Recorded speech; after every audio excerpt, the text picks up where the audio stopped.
ନବୀନ ବାବୁ ଆମ ଘର ଆଗ ତଳ। କେତେ ବର୍ଷ ହେଲାଣି ରହିଲେଣି? ଜେଜେବାପ ମୂଳରୁ ରହିଲୁଣି। ଗଭର୍ଣ୍ଣମେଣ୍ଟ ଆସିଥିଲେ ଦେଖିକି ଯାଇଛନ୍ତି ଘର ଅବସ୍ଥା? ସବୁ ଦେଖିକି ସବୁ ଯାଉଛନ୍ତି, କିଛି ନାହିଁ। କିଛି ଏ ଅବସ୍ଥା ଟାଉନ ଭିତରେ। ଆଉ ବଢିଆ ବିଲ୍ଡିଂ ଖାଲି ହେଇଯାଉ। ମା ଶକ୍ତି ବିଲ୍ଡିଂ କୁ ଦେଖ, ଗଭର୍ଣ୍ଣମେଣ୍ଟ ବିଲ୍ଡିଂ, ଅଫିସ ବିଲ୍ଡିଂ କୁ ଦେଖ। ମାଉସୀ ହଁ ପାନ ବନ୍ଧା ହଉଛି ବୋଧେ, କିନ୍ତୁ ଏଇ ଅବସ୍ଥାରେ ଅଛ ବର୍ଷ ବର୍ଷ ହେଲାଣି ନାଇଁ?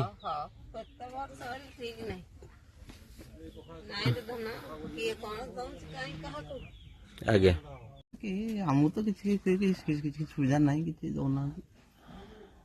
ମାଉସୀ କେତେ ବର୍ଷ ହେଲାଣି ଏମିତିଆ?